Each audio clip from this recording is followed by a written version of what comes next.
All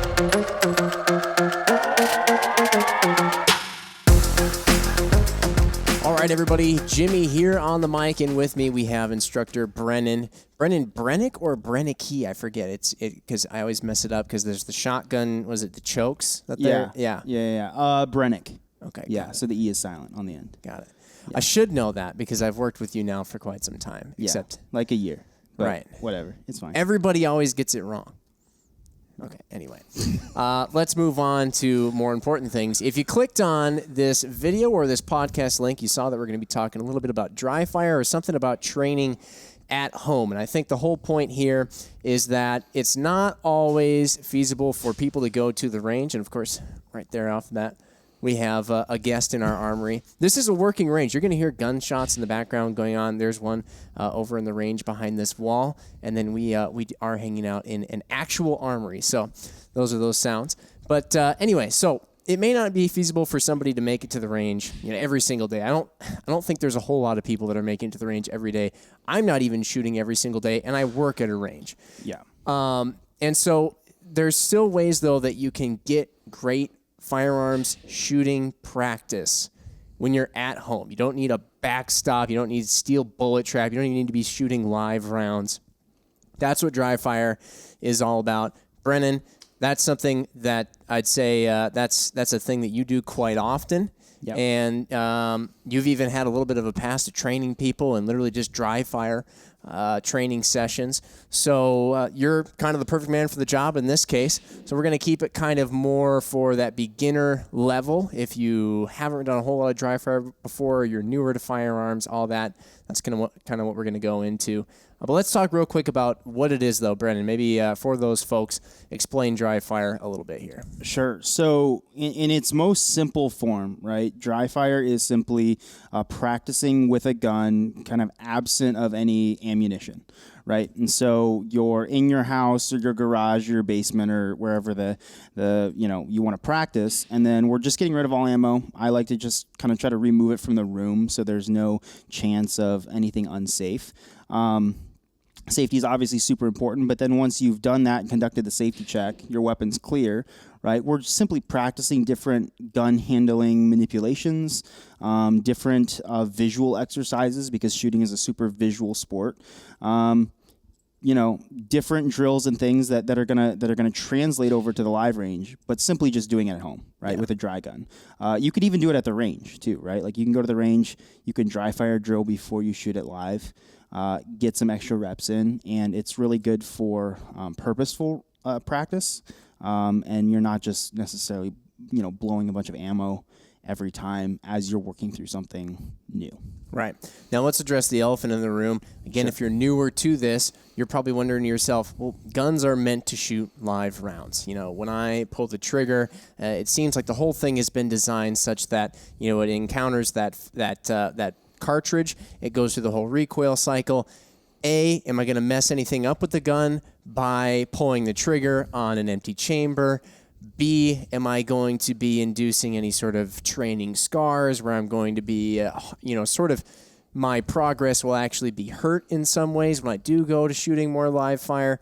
What do you have to say about that right off the bat, Brennan? Sure. So different guns behave differently, right? So for the most part, guns that people are carrying for defensive purposes or maybe for use at like competitions like USPSA or IDPA or something like that, generally we're dealing with center fire cartridges, right? And so that striker is coming in and it's actually hitting where the primer would be, which is in the center of the barrel. Right, and so in that chamber, ascending the opening, that's where the striker is hitting. Versus something like a 22 or like a rimfire, where you don't want to dry fire a rimfire gun because that striker is actually hitting kind of around where it could hit the actual chamber and it could break your striker. Mm-hmm. But with a center fire gun like a 9mm 40, 45, 380, something like that, you're getting a striker just right there where there's no space, and so it's just going forward with the force of the spring, and it could add perhaps a little bit of wear and tear, but nothing noticeable enough to cause any damage or premature replacement. I think when you buy a gun, you have to realize you're buying a tool.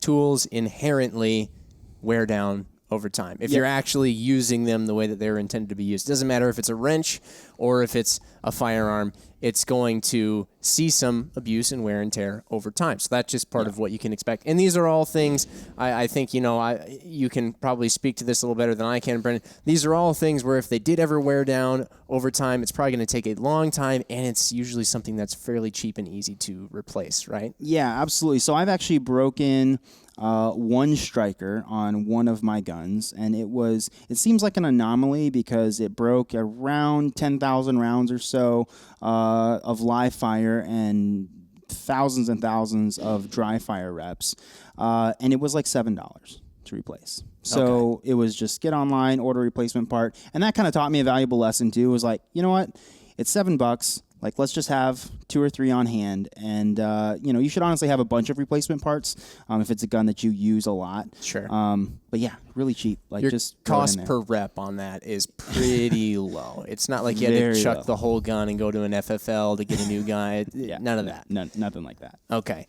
Now, how about the whole, the training scars argument or the worry that maybe, when I pull the trigger on a dry gun or an empty chamber, in order to recock the trigger, if that's something that I want to go through again, now I have to break my grip, go ahead and cycle the slide. I'm speaking, of course, about a pistol here, but if we're talking an AR, you got to run the charging handle. I have to do things like this that aren't what I'm normally doing when I'm shooting a regular semi-automatic firearm with live ammunition in it and a magazine full of ammo. Am I going to be inducing training scars there? Am I going to be training myself to be enjoying no recoil at all, and then I'll be shocked by the time I actually experience recoil? What kind of things are happening there? Sure. So that's a great question, right? And I think it's a question that comes up pretty frequently with newer shooters. So kind of the short answer is all different guns, and this is my concealed carry gun. It's cleared out, it's empty, and we're just going to use it for demonstration purposes. But all striker-fired guns kind of work the same way, right? And so once you press the trigger and the striker is cocked, right? You press the trigger, the striker goes forward, and then from there the striker's forward, and in order for it to go forward again, the slide has to cycle. It resets the striker under spring tension, right? And then you release the striker again. Right? Sure. So, to get an actual trigger press of how the trigger actually works every time, you have to cycle the slide, and then you can get that trigger press. Sure. However, what I've come to realize is that not most of my dry fire doesn't involve actually pressing the trigger, taking up slack to the wall and actually letting the striker go forward every time. Simply because, and as I've grown in my shooting ability and my kind of progression through firearms, something that I've learned is that 99% of shooting is visual, and so I like to try to pay more attention to what I'm seeing versus the actual mechanics of learning my trigger. Right? Now, dry fire is a great tool for learning your trigger, and I encourage everybody, especially new gun owners, if you've got a new gun and you are not maybe super familiar with a trigger, especially maybe like something like a Glock trigger, they all have a little bit of differences, right? So learning exactly where that trigger actually breaks is a great thing, right? That's super valuable in dry fire, and I would honestly always recommend that you learn that in dry fire, not live fire. But a lot of drills, especially if you have a red dot on your handgun, which I'm a really big advocate of, I'm just looking to pick up my dot on a certain target, right? And I'm looking for where that dot is on the target, and I might move the trigger kind of back and forth even after that initial striker has gone forward. Right. Now it's not just kind reset, of a dead it's just kind of mushy, right? Mm-hmm. Some guns don't do this, most notably the Glock, right? There's ways to get around that. If you can stick a little piece of paper or a zip tie or something like that into your chamber so it keeps your slide slightly out of battery, that will allow a Glock trigger to articulate. You're not getting that full striker and actually releasing the sear and things like that, but you do get an articulating trigger. And so you can grip the gun and you can move the trigger and simulate trigger presses just like that. So even with guns that aren't set up exactly like an M&P trigger that articulates by itself, you can kind of get around that. Glock is a super popular handgun. We shoot a lot of them here at Edge, and so, we'll just stick a little piece in there, pop it just slightly out of battery, and then the trigger will be able to manipulate. Okay. And so I will just kind of simulate that trigger press when I'm doing anything that would involve, multiple shots. Right, exactly. And I think the idea that you're getting at there is you're still, by manipulating a mushy or dead trigger, you're still having to isolate that trigger finger. You're still having to have it do something. It has to pull something back.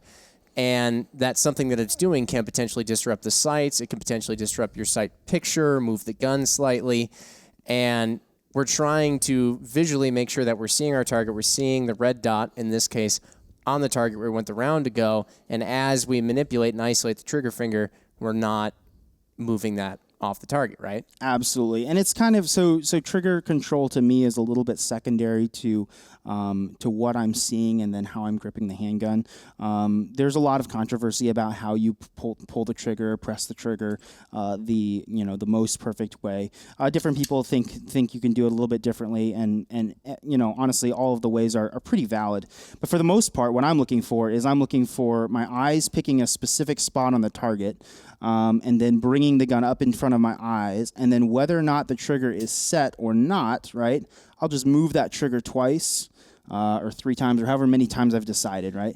Move that trigger, transition to another target, move the trigger, and I'm less concerned about how the trigger actually feels and more concerned with, is my dot in the right place? Is it moving when I move my finger, right? And things like that. So, and I think we're going to maybe get into some dry fire drills that we recommend people to do. Yeah. And that's actually one of the first ones. And, Okay. But yeah, we can. Yeah, I want to get into those, but I do want to get at more about what you said when you said so much of shooting is visual. Sure. And I think, okay, we're going to depart from, I think, what a number of people think shooting is all about, or sometimes probably just wish shooting was all about. We all know, I think at this point, even deep down in our hearts, even if we kind of, it's more of a do as I say, not as I do type thing. We all know that the gear itself won't make you a better shooter. Maybe it can assist in some ways, but the gear itself won't make you a better shooter. But a lot of people do really focus on the mechanics of shooting. They really, really hyper-focus on the best way to become a better shooter is to have the best trigger pull or trigger press, whatever, we're going to use those interchangeably here, the best trigger pull possible. Yep. And that in and of itself can make up for a slightly bad sight picture, or can make up for a lot of things if your trigger pull is just butter, perfect. And then there's the grip aspect of things. You got to have this really, really excellent grip and those mechanics and everything. So how do those play in to your shooting and your training when so much of it for you is a visual thing? Like, has it had to become a second nature thing for you that now you pay attention more to visual stuff? Or even for a beginner shooter, should they be focusing much more on what their eyes are seeing? I'm kind of curious there. Yeah, so that's a great question, right? So I would say when I started out, for me, it was all about mechanics. So it was how fast can I get the gun out of the holster and on, pointed at the target, maybe a really easy target at like 3 yards or something like that. And it was just, man, how fast can I do that? And, I'd pull the trigger and, oh yeah, my sights were probably on the target somewhere, but I was just really seeing how fast I could essentially do gun handling stuff, Sure. right? Same thing with reloads. I want to do really flashy reloads and look really cool for Instagram, things like that, right? And I can't blame you. That does look cool, right? And it is a cool skill. It's worth knowing how to do those things quickly. What I learned as I went on in my training journey was fast draws and fast reloads and really excellent gun handling skills only take you so far. Right? At the end of the day, when you hit the range, you have to be able to put your sights where you want them. You have to be able to pull the trigger without moving your sights, right? And you have to be able to do that repeatedly and at speed, right? And so things that are, everything that drives the shooting process of actually putting bullets where we want them to go is dictated by our eyes. When our eyes recognize that our sights are acceptable, that's when our brain tells us, our eyes take in that information, it communicates that to the brain. The brain says, hey, that looks okay, go ahead and pull the trigger. Right. Okay. And so much of that processing is just all really coming through our vision. Right. And so the What I would say is, yeah, gun handling stuff is really important. Practice your draws, practice your reloads, right? We're going to talk about that. But at the same time, man, it's like it will shortcut your learning process so much if you start identifying what parts of shooting are so heavily visual processing focused, and start working that type of stuff in dry fire specifically. That makes sense. I know it's something I've heard multiple instructors here say before, but you'll ask somebody sometimes, how did a shot look? And their first reaction is, it felt great. And you're like, well, hold on. We're talking about different senses here, because I just asked you how it looked and you're telling me how it feels. And I think a lot of people kind of do rely on how it feels more so than anything. 100%. And you might be sitting here, you might be in your house, you might be wherever you are, and you might be dry firing. And sometimes I've been guilty of this too, where maybe you are just trying to get a feel for the trigger, and in some cases then you actually do need to kind of isolate out other senses so you can really pay attention to that. But sometimes I'll be there and I'm like, all right, let me really feel this trigger and just try and get a really good trigger squeeze. And my eyes are off in la la land, you know what I mean? And then you're like, that trigger squeeze really felt good. The trigger broke clean. I didn't feel my hands really move. But then if I look back at the sight, I realize that it's actually moved off of the target that I was originally aiming at. In that case, what did I really gain? Right. Did I actually learn anything? Maybe I learned something, but was it the right thing or in the right context? Yeah, so one of the things we talk about in our classes, right, is, we'll generally talk about this in pistol, like pistol 1, right? We're like, so guys, the secret to shooting is you have to align your sights on target, right? You have to hold the gun. You have to align your sights on target. You have to pull the trigger without letting your sights leave that acceptable target area. Right, and that's it. And then we make the joke like, all right, you can go home. Like, we'll see you tomorrow. You're done. Thanks for your money. But really, like, that is the secret to shooting. And so, people, a really common thing for right-handed shooters is to drop shots low and left, right? Because they're pushing the gun and they're moving the gun. Well, given that you have a zeroed gun, right, and your equipment is not at fault, which it normally isn't, at some point for them to be holding on a bullseye and then to hit low left, their sights actually had to travel from the bullseye down to that low left spot where they hit. Right. And a lot of people don't recognize that. They'll see it. Right. They don't see it happening in real time. So they'll say, I'll say, how did that look? Right. And they might say, yeah, it felt fine. Say, but what did you see? What did you see in terms of your sights? What did you see in terms of your red dot? And they'll be like, well, the red dot was like right there in the X-ring. It looked good. And so then we kind of dig a little bit further. Now, did you see that dot start moving at any time before the shot went off? And sometimes they don't. And so sometimes we have to do a few more reps. And then they go, oh, yeah, I saw it that time. And a lot of times what we'll do in order to get them to see it, we'll mix in some dummy rounds to the live rounds. So they're expecting a live round, and they go to pull the trigger, and they go, like that, right? Yep. And then it kind of surprises them because the gun didn't go off. And then we're like, did you see the sights move that time? And they're like, oh, yeah, I did, right? And so essentially what they just did there was a dry fire rep, right? And we're like, all right, so that's actually something you can work on at home, right? Is working on how to do that exact thing, but just holding the gun still and not letting it tank like a foot. And in that case, in the ball and dummy drill, as we call it, they're getting a dry fire rep in without knowing, of course, that the gun was dry. And you have to do this in a very safe environment, in a very controlled environment. Right. You don't want to just be mixing in dummy rounds with your live rounds all willy-nilly. That's not a smart move. Right. But that is a really good thing. A lot of times what we'll say is it's not necessarily that somebody needs to be taught something and then just need to keep practicing it over and over and over and over, and eventually finally they'll get it. Practice, of course, does help. But sometimes you just need to see what you're doing wrong. I can tell it to you until I'm blue in the face. Look, you're hitting low and left. It means you're doing this, that, and the other thing. But you just need to see it happen in real time right in front of your very eyes, as we're talking about so much. And then you can just kind of realize, oh, that's what I'm doing. And then it's maybe not even necessarily like, here's all these secrets and here's this training plan to not do it. It's just, okay, now my brain realizes what I was doing. Now I'll just consciously not do it. Yep. 100%. 100%. So, yeah, a lot of times you just have to see what's going on, and that carries on to super, super high levels of shooting, right? The top shooters in the world will talk about what they're seeing, what they're processing in terms of their sight pictures and things like that. And that's really interesting. But, man, it all starts with, learning how to shoot, learning what sight pictures look like, learning how to pull the trigger without messing up that sight picture, more than is acceptable. Yeah. Right. Yeah, I suppose, when you actually do realize that shooting itself is a sport, it requires athletic ability, not just physical, but a mental athletic ability and acuity. And then you compare it to other sports too. I mean, how many times do people talk about famous athletes? Like you got a Michael Jordan in basketball, and they always describe what's the difference between a guy like a Michael Jordan and a regular Joe Schmo out on the playground playing basketball. Maybe he's even an okay player, but he's seen the game happen so many times, both in person, in real life, and also in his mind, that then when it actually unfolds before him, it's all happening in slow motion, and he's so much more aware of everything on the court.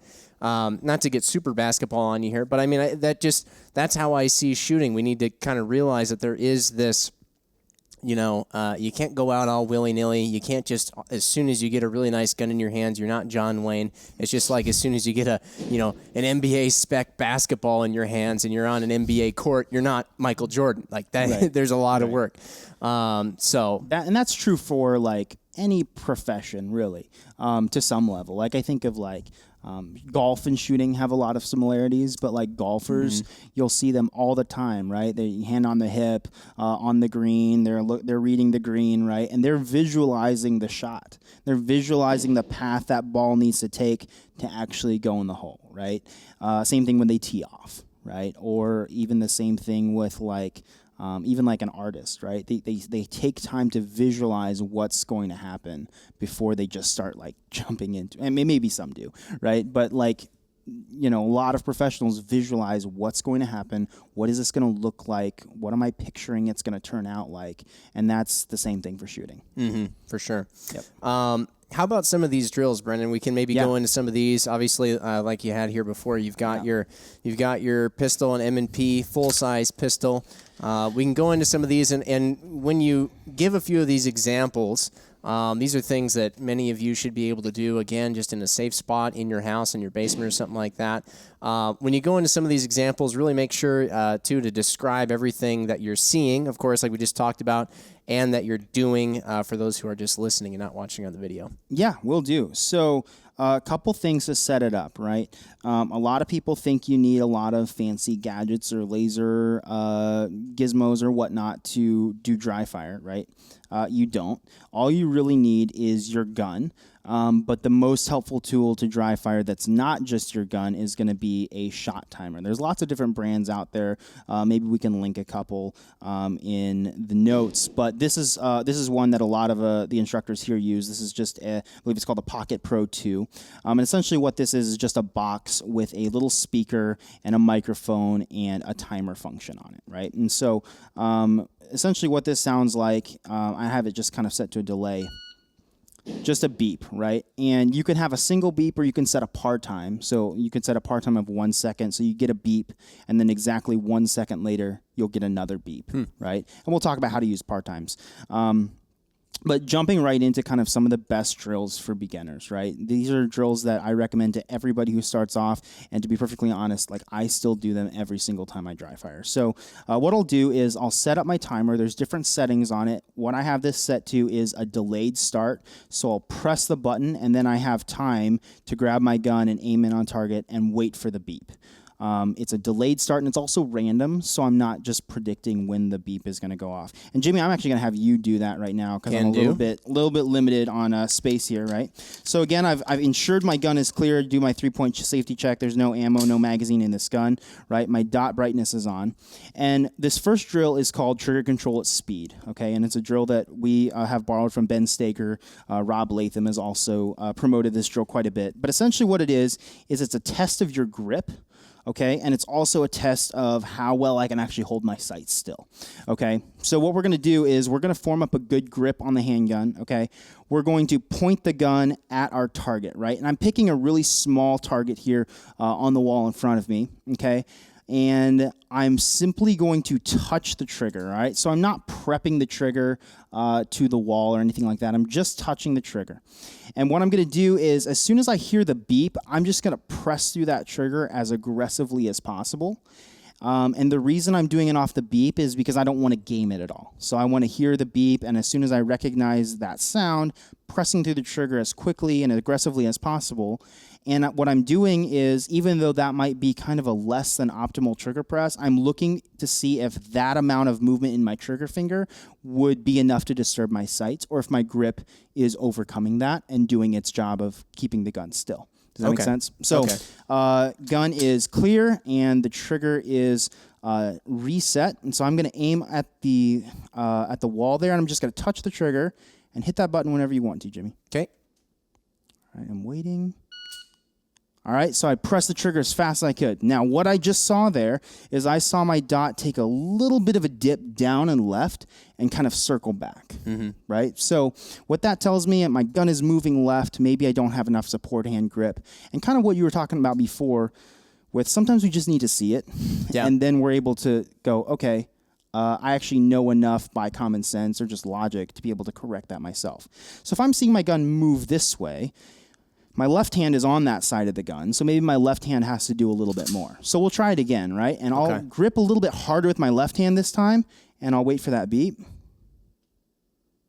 it's coming, right? Press it. All right, way less movement that time. I did see my dot dip down a little bit, right? But more in like a straight line more in a straight line. So what that tells me is, what makes that gun want to go down? Well, maybe if I'm squeezing with my whole hand, right, that muzzle might want to kind of dip down a little bit. So what I might do is just add a little bit more pressure right through here with my firing hand pinky.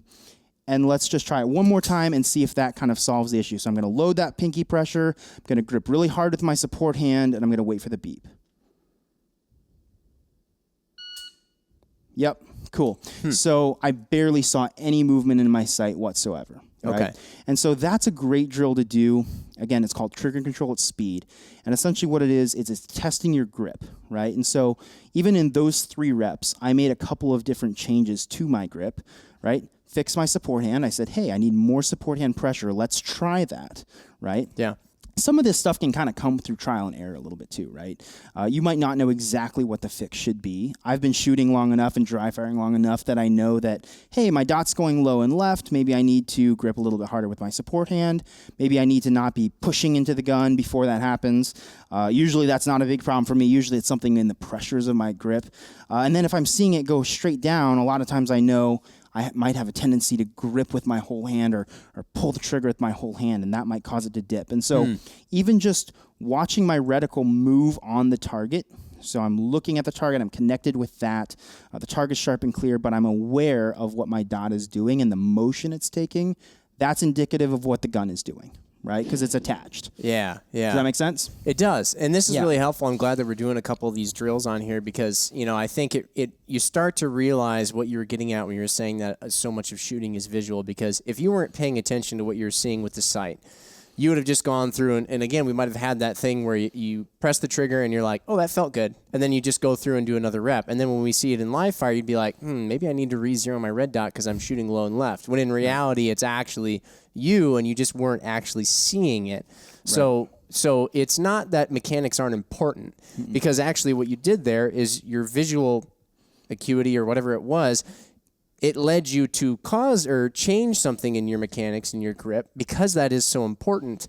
But again, like I said, you wouldn't have been able to notice it otherwise. So that now I'm kind of, it's clicking when you're saying how important the visual process really is. Yeah. Yep. Exactly. And so I'm always, no matter what dry fire drill I'm doing or live fire for that instant or for that matter, right? I'm always looking for what kind of information are my eyes telling me about my mechanics. Right? That's what I'm always looking for. I like it. Yep. So that's drill number 1 for you guys. How about, I think you might have said that we have the magic number 3? Yeah, so we got 2 more, and these 2 are kind of pretty closely related, okay? So the next drill would be like presentations, okay? This is a very important drill for people who are maybe new to a red dot or switching over to a red dot, or just have a gun in general, right? It also is a great drill to do with iron sights, but especially with red dots. If you've ever seen somebody head to the range and they have a red dot sight on their gun, I've got the Venom on my gun, but it doesn't matter what dot you've got, right? They bring the gun out and they do one of these. Oh, they're shifting their wrists all around. Oh man, I can't find the dot. I don't have a dot, right? Oh, yeah, there it is, right? And they finally find it. And so a lot of times they'll punch that gun out and they don't see it. And so they start moving their wrists around, just looking for it before they can start shooting, right? Obviously, that's costing a lot of time. And that's something that's so easy to rep out in dry fire. And so the way that we recommend doing this, and this is just really, really basic, right? But it's so important, right? So we talk about forming up a good grip, and maybe we'll do another series on pistol fundamentals or something like that. For sure. But essentially what I'm doing is I'm forming up a good grip, and then I'm figuring out, hey, where does my support hand actually meet up on the frame of this gun, right? And for me, it's just to the left of this kind of middle knuckle on my finger, right? And that's what's contacting the trigger guard, okay? And so for me, that's going to be the first index of my support hand, and that's going to touch under the trigger guard, and I'm just going to kind of pivot on that index finger under the trigger guard. And as I present the gun, I'm just kind of rolling my thumb and wrists over and kind of pointing my thumb at the target, right? Right. So the mechanics just kind of look like that, right? And I know the camera can't really pick up that support hand side, but I'm just kind of rolling into my grip and locking it in, okay? That's the mechanics of just getting the gun up in front of my face. How do you pick up the red dot, and how does that help you find the red dot? What we're big fans of is once you've picked up the gun and you bring both hands together and you're about to put, both hands on the gun and present the gun in front of your face, we like to try to get the slide of the gun or the barrel of the gun parallel with the ground really early, okay? So maybe the gun's kind of like this in a stool position, or maybe it's coming out of a holster, and you bring that left hand on the gun and you start rolling into it, right? I'm getting that muzzle of the gun parallel with the ground.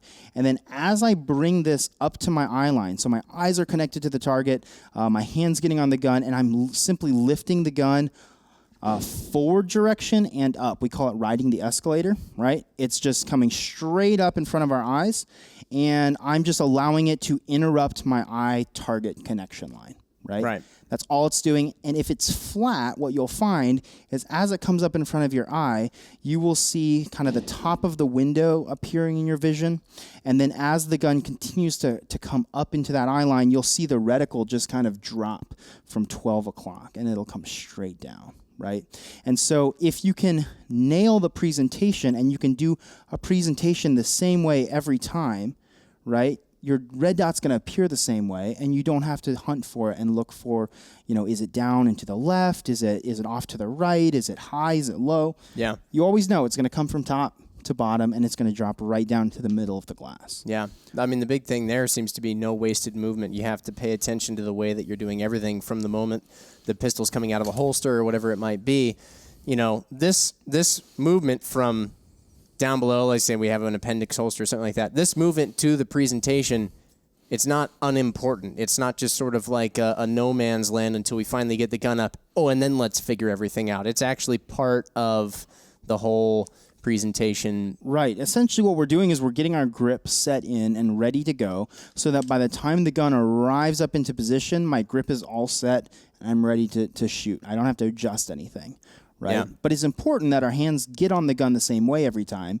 And if we're presenting the gun up to our eye the same way every time, then we're also picking up the dot the same way every time, right?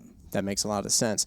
Now, for this drill, are you just kind of repeating this over and over and over? Are we incorporating a shot timer here at all? Or how do you recommend somebody go about their sets and reps, if you will? Sure. So at the most basic level, I think this drill is best performed not even pulling the trigger, right? Simply bringing the gun up, so picking a spot that we want to put our dot over or that we would want to shoot, right? Just bring the gun up to there, bring the dot to that spot.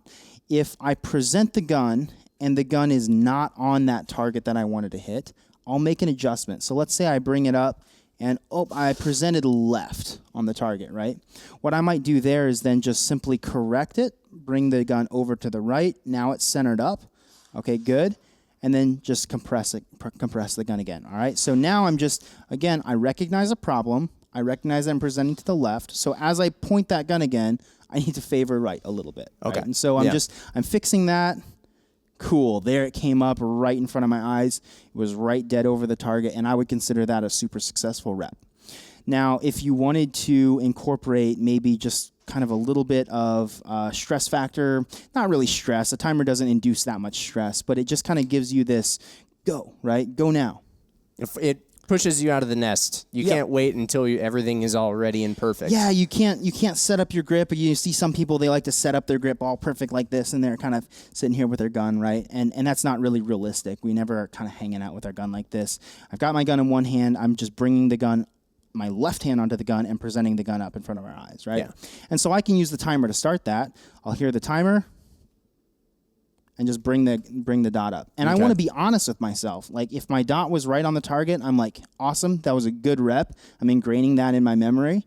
And if I bring it up in front of my eye and it's not on the target, right, then it's like, hey, that wasn't a good rep. Let me fix that, or do some things to fix that, experiment with some ways to make it better. Yeah. And then try it again. So I'm always trying to look for those good reps. And again, how do I know it's a good rep? Whether the information that I'm taking in with my eyes, right? Is my dot on the small spot that I was looking at? Makes sense to me. And again, we'll probably have to do some sort of probably a couple episodes all around pistol mechanics and all the fundamentals and things like that. But I can't help but notice, and I have to point it out, I can't help but notice that as you present, you're very relaxed, and the gun, you kind of mentioned this, is coming right up to your eyes. We're not turtling down behind the gun. We're not getting in some, crazy, I'll use the term stressed, but I'm just, because I'm referring to just having to flex like every muscle in your body to get it. It's a very relaxed. We're trying to use it as few muscles to do this as possible. Yeah. So we call this guy, we call him the tactical turtle. Right, because he's tucking his head back under his shell, right, and it kind of looks like turtles. So we call that the tactical turtle. We like to try to avoid that. We like to stay really relaxed and keep our body in the most neutral position possible. Tension is the enemy of speed, right? And so generally we can't do things really quickly with really good reflexes if our whole body is tensed up. And so that's one of the things that I'm always focusing on. Is I'm always trying to keep my shoulders relaxed. I'm having a lot of tension with my support hand, but everything else is really relaxed. Just bringing it up in front of my eyes. And from here, this should just feel really natural and not uncomfortable. Maybe some getting used to the grip, but the rest of your body should feel really comfortable. And the more things with your body that are moving, if you're doing that, the more chances you have to not be consistent. I think it's much easier to be consistent when you have fewer variables. Oh, 100%, right? And so if we're moving our head, right, and this is the gun and this is our head, and we're trying to bring them both down and meet in the middle versus keeping the head stationary and just bringing the gun up to your head, right, that makes a big difference versus trying to meet in the middle. Very much so. How does this third drill, you said they're very closely related. How does it relate to what we just did there? Yeah, absolutely. So the third drill is just time. So it's essentially the second half of presentations, and it's the draw. So simply working out of a holster. Okay. And then once the gun's out of the holster and your left hand or your support hand starts contacting that gun to marry up that support hand grip, it's just a presentation at that point, right? And so let's see if I can move the square out of the way. If you got to stand, too, I think our camera's going to have real? You in frame. Yeah. Cool. Well, I'll do that. So what I'll essentially do is I'm carrying appendix. You can do this from any concealment position or, a range belt or a competition belt or something like that. But essentially what I'm looking for is looking to access the gun, right? And in my case, it's concealed, so I've got to remove or clear my cover garment or my shirt, right? So I've got to get that out of the way. I'm accessing the gun with a good high grip on the gun, so this hand will not need to change position at all. Get that out, right? As soon as the gun has cleared the holster, right, this left hand is letting go of the shirt and it's contacting under the trigger guard exactly where we talked about, that same index point, right? Mm-hmm. Touches under the trigger guard, and then from here, what does this look like?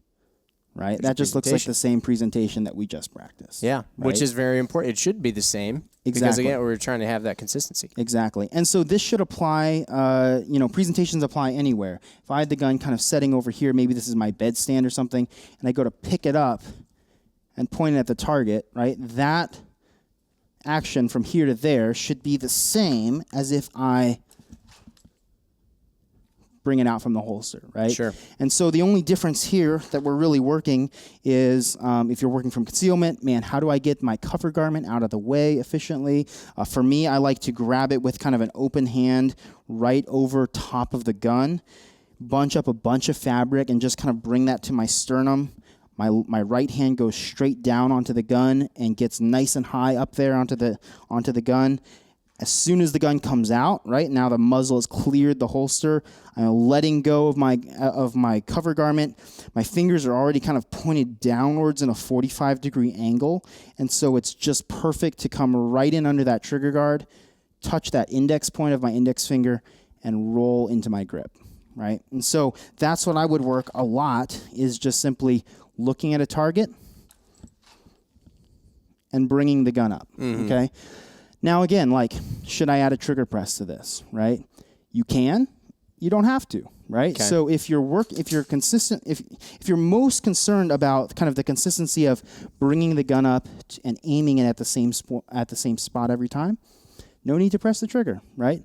But if you want to add in, hey, I've got to get the gun out, grip the gun, present the gun, and arrive with a really great grip, then you could kind of combine the first drill that we did, trigger controlled speed, grip the gun really hard and press the trigger straight back, maybe with some speed, and test, hey, did my dot move at all, right? Did my sights get yanked off of the target when I did that? If they did, maybe I need to work a little bit more on forming that grip so that as I arrive on target, I have an optimal grip. Yeah. Does that make sense? It seems to me like, we mentioned at the beginning, some people get concerned about these things, they say training scars where, I'm going to do something in training that I'm not actually going to do in real life. It seems like your real training scars could actually develop by giving yourself crummy reps of something. Yeah. So, like, if you were to do that presentation drill, okay, we brought ourselves out to the presentation, and then you're kind of like, oh, that was a great presentation. Then you just give yourself some sloppy trigger press you don't really pay any attention to. I think that, if anything, could be a training scar.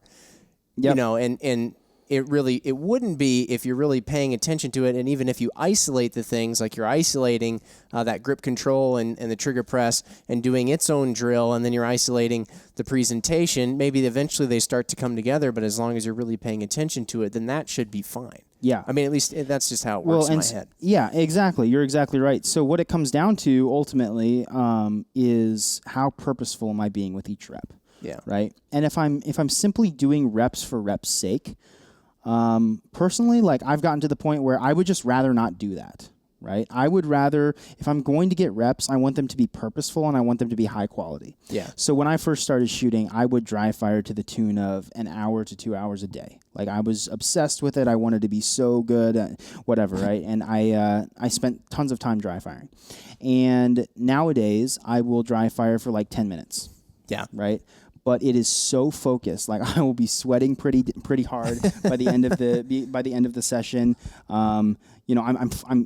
I'm paying tons of attention to what I'm seeing. I'm identifying problems. I'm correcting problems, and I'm trying to drill in really good, consistent reps. Yeah. And that's what I'm looking for in a dry fire session.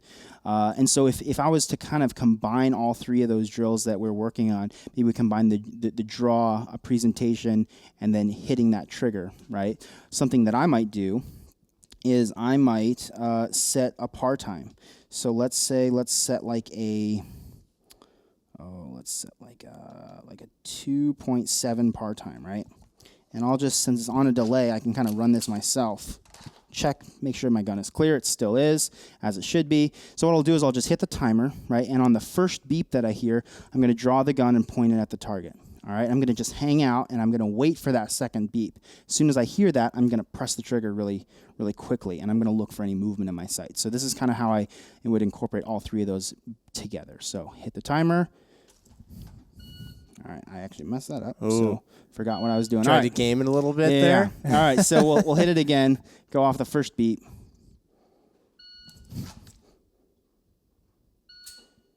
All right, cool. Oh, so I see. Okay. That first beep is giving me that initial time to get the gun out, and that's based on how fast you can do it. I have this set to a 2.7 par time. One more time, right? The first beep, draw the gun. Second beep, hit that trigger, right? And so that rep right there felt and looked really good, right? A lot of times you use that word felt kind of interchangeably with looked. Right. But what I'm really looking for is did I react to the timer quickly? Okay. Did I get my cover garment out of the way? Did I get my right hand on the gun in a good position? And then as the gun came out, did I correctly get my left hand onto the gun, hit that index point, roll into a really good tight grip that held up to me smacking that trigger and testing the grip, right?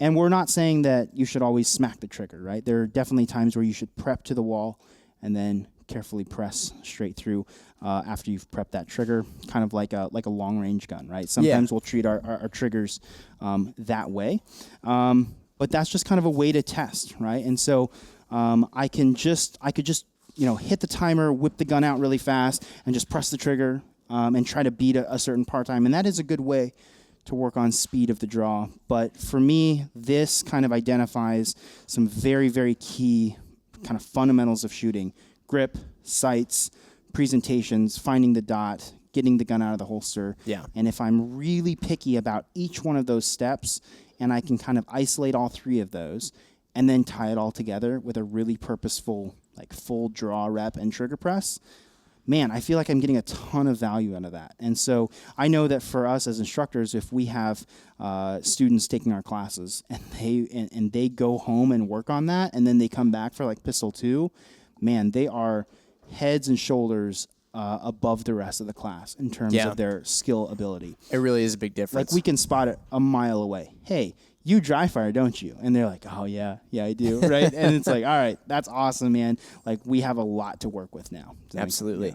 Absolutely. And I'm glad you mentioned, too, that it's not something you necessarily have to spend hours and hours on. I mean, if you have if you kind of have the energy and determination to do that, great. But, I think one of the things is I have heard some people where they dry fire a lot, and I wonder, A, maybe they're psyching themselves out and they're making themselves think that they have to do it for hours and hours and hours to actually get good. Or B, how much purpose are they actually putting into it? Because they start to get burnt out, or they start to wonder, I don't know if this is doing anything for me anymore. Maybe I got to mix it up. I got to try and make it more interesting. And they start, buying extra things to add into their dry fire routine to try and spice it up again.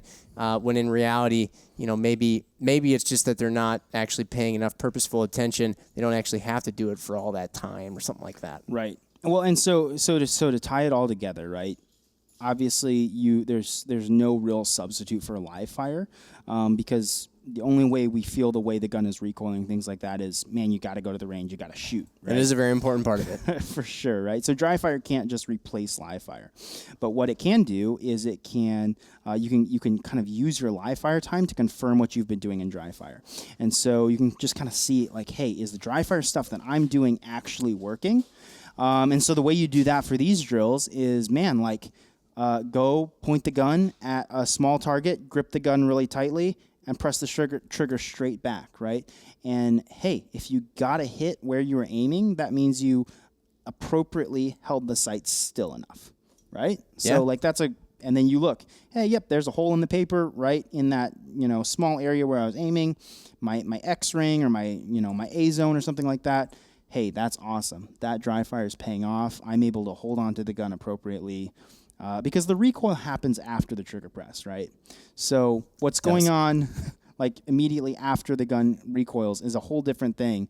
We've got to hold the gun still up until the point where the bullet leaves the barrel. Yeah. Right. Yeah. And so that's what that's testing. And then, man, like, if you want to go and practice your presentations or your draws at the range as well, and see what kind of time standard you're actually able to hit, and if you're getting good accuracy out of the holster, then, man, that's great. Knock yourself out, right? But I wouldn't want to go learn all that stuff and at 35 cents a round. Right?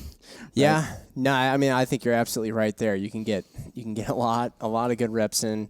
It's cheap, it's easy, it doesn't take a lot of time, doesn't require a membership, doesn't require jumping in your car and driving. For some people, it's a long way to a range. You can literally do it in your basement. Exactly. And like, I didn't always work here. I didn't always have an armory with guns and ammo and a range, 100 feet away from my desk, right? Like, I used to, I'd save up my money. I would buy as much ammo as I could afford that month, and I would dry fire a ton, and that was essentially just maximizing the usefulness of every rep at the range, right? Yeah. And so I just viewed it as like, hey, this is just adding value to my training, and it's literally saving me money. Yeah. Right? So it's a great way to start.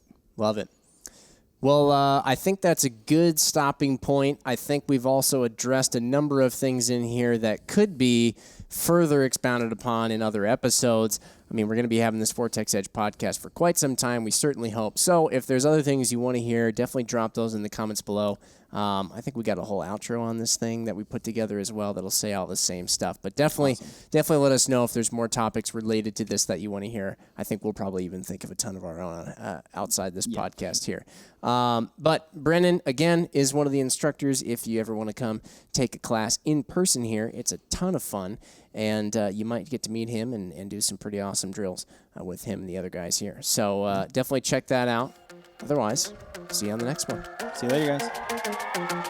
That's a wrap, everybody. Hope you liked this topic. If you did, be sure to like, comment, and of course, subscribe right here because there's going to be plenty more to come. If there's topics you'd like to hear us go over on the Vortex Edge podcast in the future, you can let us know by commenting below or hitting us up on Instagram, which is @Vortex Edge. We'd love to hear your suggestions so we can be bringing you the kind of episodes and topics that you want to hear. Otherwise, we'll be seeing you on a future episode. Thanks again for watching, everybody. Bye.